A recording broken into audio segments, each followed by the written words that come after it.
وأوحينا إلى موسى وأخيه أن تبوأ لقومكما بمصر بيوتا واجعلوا بيوتكم قبلة وأقيموا الصلاة وبشر المؤمنين. وقال موسى ربنا إنك آتيت فرعون وملأه زينة وأموالا في الحياة الدنيا ربنا ليضلوا عن سبيلك ربنا اطمس على أموالهم واشدد على قلوبهم فلا يؤمنوا حتى يروا العذاب الأليم. قال قد أجيبت دعوتكما فاستقيما ولا تتبعان سبيل الذين لا يعلمون.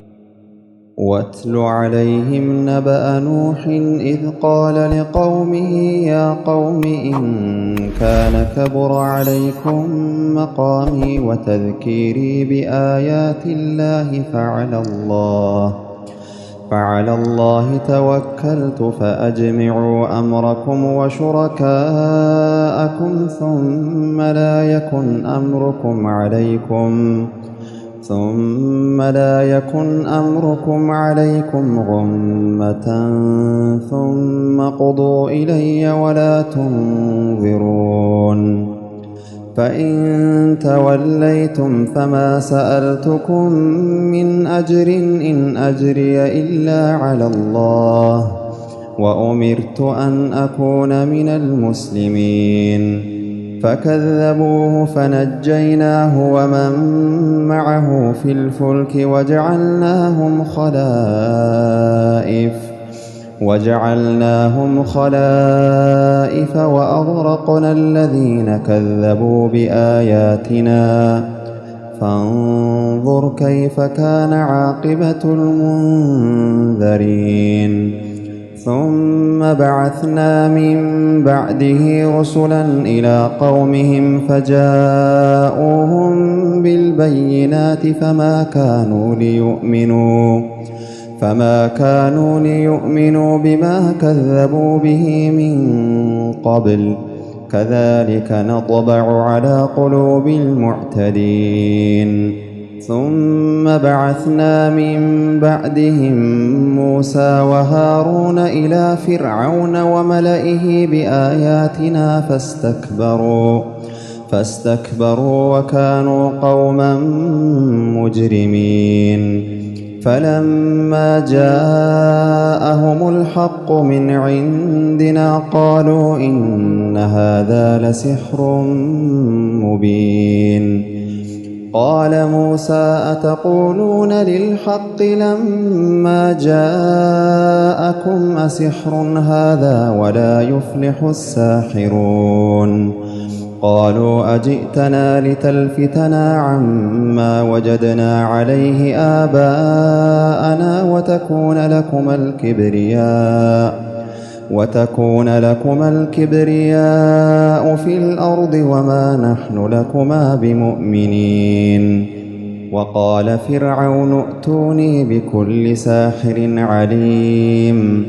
فلما جاء السحرة قال لهم موسى ألقوا ما أنتم ملقون.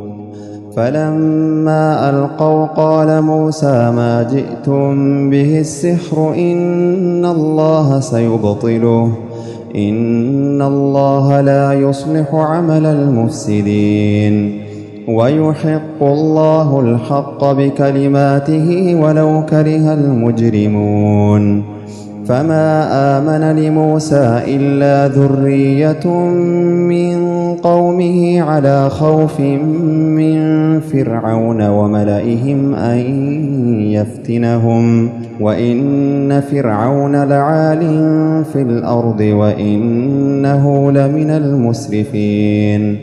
وقال موسى يا قوم إن كنتم آمنتم بالله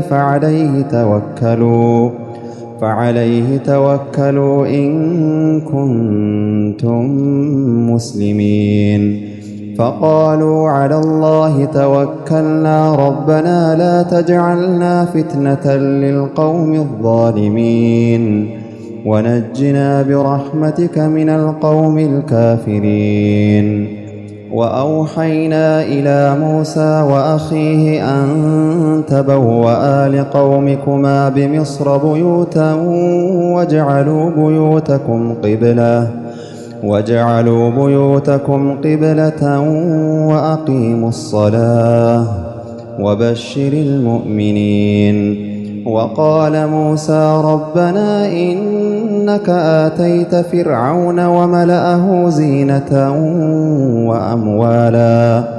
زينة وأموالا في الحياة الدنيا ربنا ليضلوا عن سبيلك ربنا اطمس على أموالهم واشدد على قلوبهم فلا يؤمنوا حتى يروا العذاب الأليم.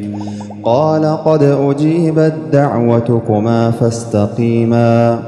فاستقيما ولا تتبعان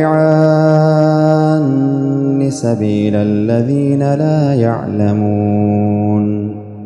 وجاوزنا ببني إسرائيل البحر فأتبعهم فرعون وجنوده بغيا وعدوا حتى إذا أدركه الغرق قال آمنت أنه لا إله إلا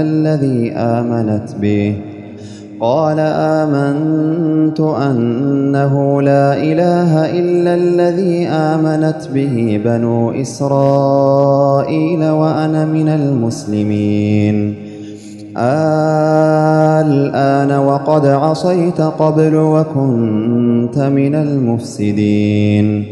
فاليوم ننجيك ببدنك لتكون لمن خلفك آية وإن كثيرا من الناس عن آياتنا لغافلون.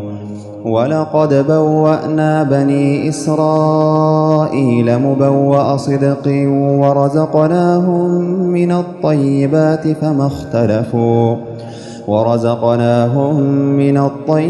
فما اختلفوا حتى جاءهم العلم إن ربك يقضي بينهم يوم القيامة فيما كانوا فيه يختلفون.